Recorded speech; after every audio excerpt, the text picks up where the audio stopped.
Welcome to the Economy and Politics show. I'm Uto Abasi Abaseko.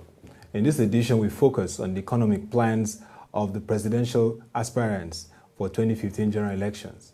We now know that President Goodluck Jonathan emerged from the People's Democratic Party as a candidate and Gen Muhammadu Buhari also for the All Progressive Congress. But what is the economic plan that will move Nigeria forward? That's what we're going to discuss with Mr. Kelvin Emmanuel, a young Nigerian who giving us a young perspective because youth voters play a key role in this election. They will play a key role in this election. Kelvin Emmanuel, you're the CEO of Stockholm. It's great to have you once again. Thank you. Compliments of the season. Same to you.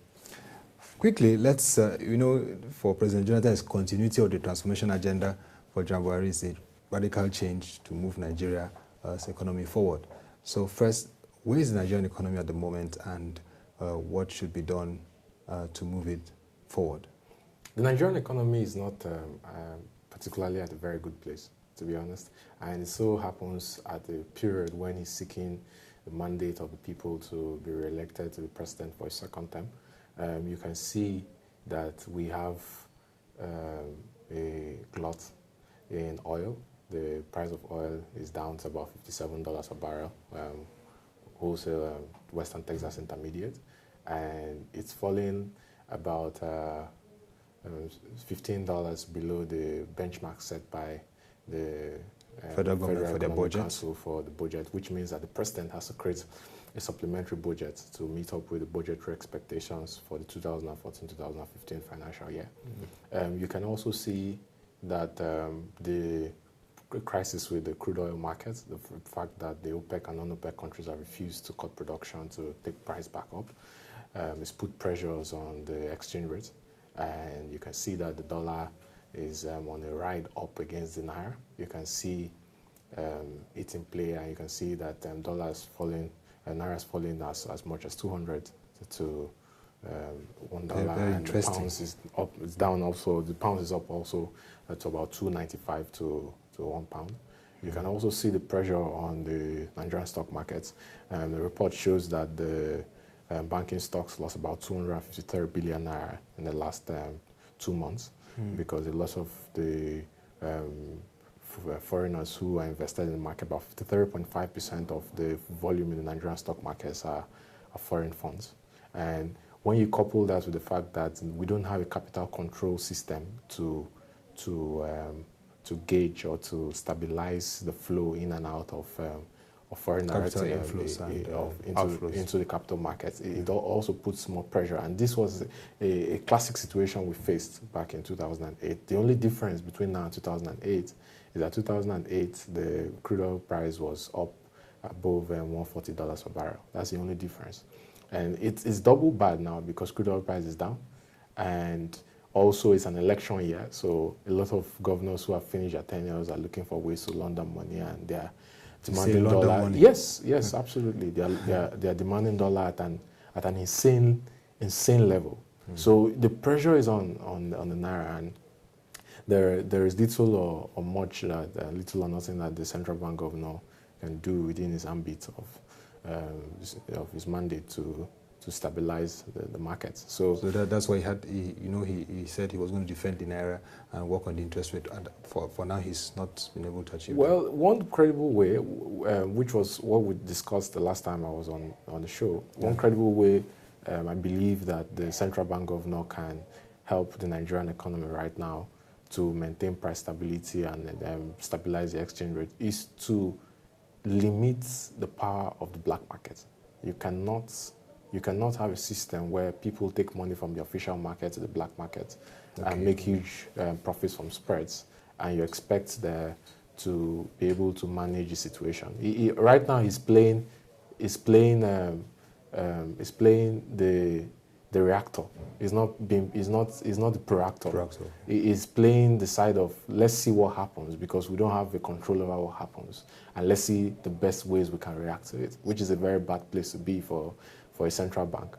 And it doesn't also help that as a regional economy and classified recently as the largest economy in Africa based on GDP size. Yes, GDP size. Yeah, it doesn't also help that as a regional economy that have other small economies depending on us, we're at the point we're at. So you know, the game is on for 2015, and it's going to be really, really amazing what both candidates, the incumbent and the opposition, come up with, frankly, as the economic agendas. It's just unfortunate, though, that what we've heard so far in their campaigns until now has been personal banter and not economic plans. Yeah, I was going to come now to where we should be heading to, because like Mr. Bismarck said, no matter where it falls to, there must be strategic reforms taken, there must be firm steps taken in moving the economy forward. Now, from your view, because we're looking at continuity or change, either of that, what should be the strategy, what should be the focus? Well, before we talk about the strategy, we have to talk about what areas of the country is in the most need of attention. Yeah. We have to consider two things. We have to consider what is most urgent and what is most important. You see, urgent requirements are not always a direct expression of change and growth. It's good to attend to urgent matters, but it's also very important to attend to important matters. So we can focus on the urgency and neglect the importance. So the urgency is security, which is the #1 mandate of any president, to ensure the peace and stability of the people. Yeah, there is massive insecurity in the north, central, in the northeast. There is massive insecurity. How do we ensure that the militias in the northeast are expunged out? How do we collaborate with Chad? How do we collaborate with Niger Republic? How do we collaborate with Benin? How do we wrap up our immigration system to ensure that there is security on our borders and that we can expunge terrorism from Nigeria, which is the #1 stay of the president? And then we also have to look at very important matters. We have to focus on 4 areas I consider very critical for the advancement and growth of Nigeria as a regional power in Africa. #1, skills. How do we empower Nigerians? Someone said you give a man a fish, it will last him a day. You teach him how to catch fish, it will last him a lifetime. How do we empower Nigerians? You have a population of 170 million people. You also have a subpopulation. A subpopulation, I say because you have other countries depending on Nigeria. You have a subpopulation of about 100 million. You can see when the Ebola crisis came, there were so many economies in Africa that were depending on Nigeria to take the lead. Unfortunately, Nigeria didn't, and the US and Europe took the lead and helped out. Yeah. How do we empower Nigerians with skills to ensure, especially in the area of agriculture, to ensure that they can create a living for themselves? They can turn agriculture from a subsistence activity into a commercial activity. How do we commercialize agriculture in Nigeria? And how do we ensure that the young people are the engine room of that commercialization? Yeah, so we have to empower Nigerians. The next area I think that is very important is health, because you say if the nation is not healthy, I don't know what they're doing. If someone does not have health, there is no way he can walk. So how do we create a healthcare system, a resilient healthcare system? How do we create healthcare providers, healthcare insurers? How do we create the talent in the health industry? How do we create the resources and the utility that is necessary? Nigeria currently has one of the largest population of nurses and doctors abroad in the US, in Canada, and in the UK. The diaspora. In diaspora, health, Nigeria has one of the highest number set of doctors and nurses. How do we bring them back? How do we train the ones we have here? How do we empower educational system to ensure that the doctors and nurses that are being turned out every 4 years or every 6 years are qualified and they have the requisite skills and talents to execute their duties as medical professionals? The next area I really think is very important is infrastructure.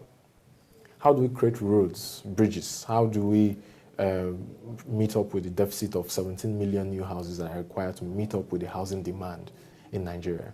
The National Mortgage Refinancing Corporation, MMRC, says that Nigeria needs 17 million new houses to meet up with the housing deficit in the country. How do we create the platform to ensure that it's met? How do we create the infrastructure? How do we create... There's an infrastructure master plan already by this administration. Yeah, the developers. How do we create the financing? And how do we bring people into the financing?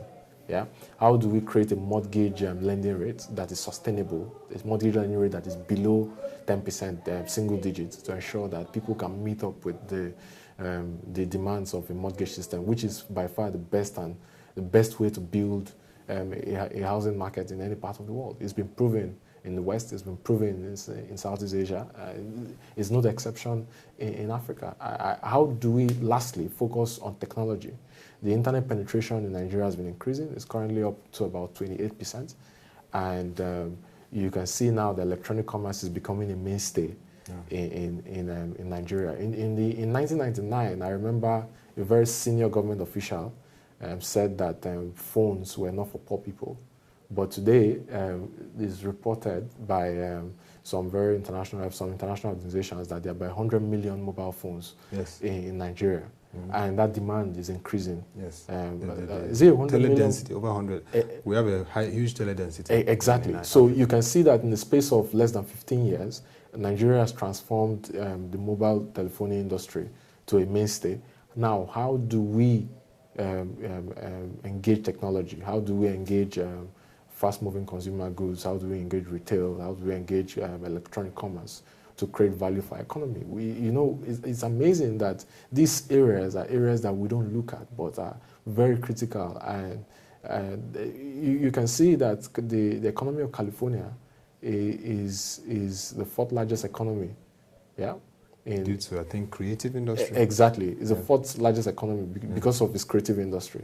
Now, how do we tap into the massive demand and the hunger to use mobile devices? How do we transform businesses, take businesses online and create value for ourselves? How do we engage other African countries and other, possibly the Middle East? How do we create demand from other parts of the world for our businesses through technology? Because technology is what makes the world a level playing field. And Nigerians can use technology as a tool to export more of their products and services to other parts of the world and create increase revenue earnings for the country.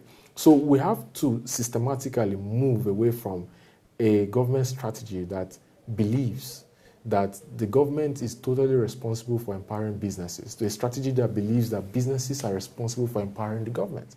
So if you're going to move away from oil as a mainstay of your economy, you have to move away from a system that believes that except crude oil prices above the crude benchmark, that we're not going to have bread and butter on our tables, to a system that believes that businesses need to prosper and pay taxes to the government as a way to meet up with our budgetary expectations, as a way for the government to provide the utilities that the people need. Someone said that the reason why we're where we are and we're not demanding much from our government is because we're not paying taxes. He said when we begin to pay taxes, then we'll begin to demand from our government. Because when you begin to pay your hard-earned money as tax, I'll tell you, only about 25% of Nigerians pay tax. 25%? Yes. So the about 1.6 trillion naira that the Federal Inland Revenue Service reports every year as their tax earnings is a pittance compared to the potential that we have. So how do we empower businesses? How do we create 100 Dangotes in Nigeria and increase the revenue earnings of the government and create more jobs for the people? Because it's when businesses succeed that the country succeeds. So you see, there's a huge disconnect. And the misperception we've always had in Nigeria is that government is responsible for the people.